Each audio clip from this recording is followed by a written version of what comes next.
இன்றைக்கி நமக்கு ப்ரௌனி எப்படி செய்கிறதுன்னு பார்க்கலாம்.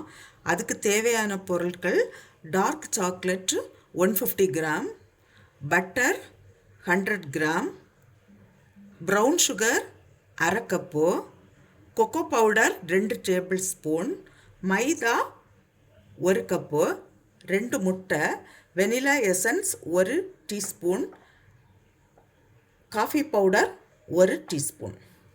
இப்போ நமக்கு எப்படி செய்கிறதுன்னு பார்க்கலாம். இப்போ பட்டரையும் சாக்லேட்டையும் நமக்கு டபுள் பாயில் பண்ணி எடுக்கலாம். இப்போ ஒரு பாத்திரத்தில் நான் கொஞ்சம் தண்ணி கொதிக்க வச்சுருக்கிறேன். அதுக்கு மேலே இதை வச்சு நமக்கு பாயில் பண்ணி எடுக்கலாம், மெல்ட் பண்ணி எடுக்கலாம்.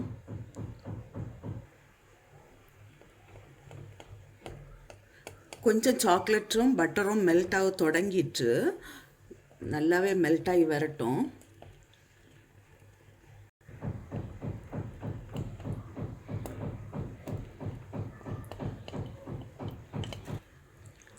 இப்போ சாக்லேட்டு எல்லாமே மெல்ட் ஆகியாச்சு. நான் இப்போ ஸ்டவ் ஆஃப் பண்ணுறேன்.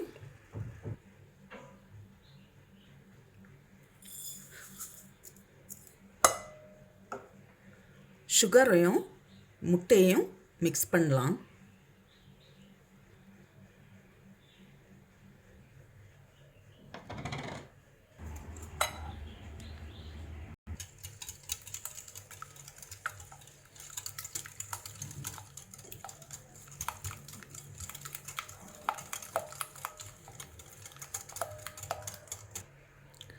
கொக்கோ பவுடரையும் மைதாவையும் 2 சேர்த்து அரைச்செடுக்கலாம். இந்த மைதா மாவில் நான் 1 டீஸ்பூன் காஃபி பவுடர் சேர்க்குறேன். இது நல்ல ஒரு ஃப்ளேவர் கொடுக்கும், அதுக்காக தான்.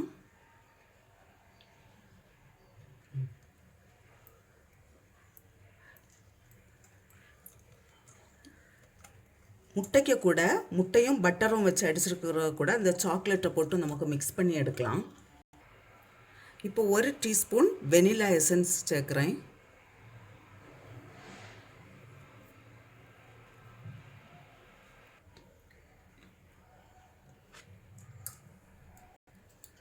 இப்போ இந்த மாவை கொஞ்சம் கொஞ்சமாக நமக்கு இதில் போட்டு மிக்ஸ் பண்ணலாம்.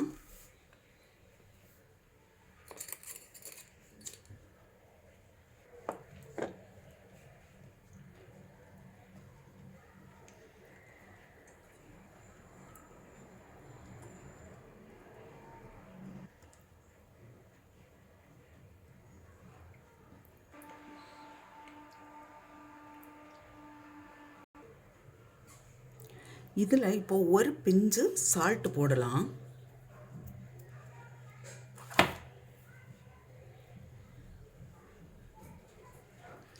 கேக்கு டின்னையும் நான் பட்டர் போட்டு செட் பண்ணி வச்சுருக்கிறேன். இது கொஞ்சம் பெருசாகவே இருக்கணும், ஏன்னா நம்ம கொஞ்சம் இதை இப்படி இந்த பேப்பரோடு தான் லிஃப்ட் பண்ணி எடுக்கணும். அதுக்காக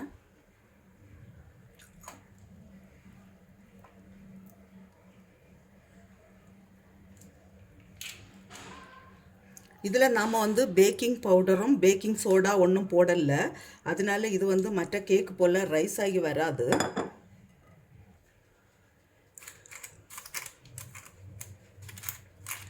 இப்போ அவன் நான் ப்ரீ ஹீட் பண்ண வச்சுருக்கிறேன் 10 மினிட்ஸுக்கு. இதை இப்போ நமக்கு 20 மினிட்ஸ்லேருந்து 25 மினிட்ஸ் வரை பேக் பண்ணி எடுக்கலாம். ப்ரௌனி பேக் ஆகியாச்சு. நான் இப்போ இதை பிளேட்டுக்கு மாற்றுறேன்.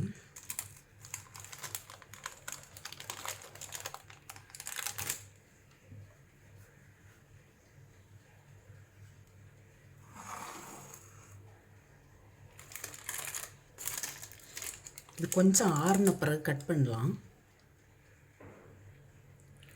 இதே போல் நீங்களும் செய்து பாருங்கள். செய்து பார்த்து உங்களுடைய கருத்துக்களை தெரிவிங்க. உங்களுக்கு இந்த சமையல் பிடிச்சிருக்குன்னா சப்ஸ்கிரைப் பண்ணுங்கள்.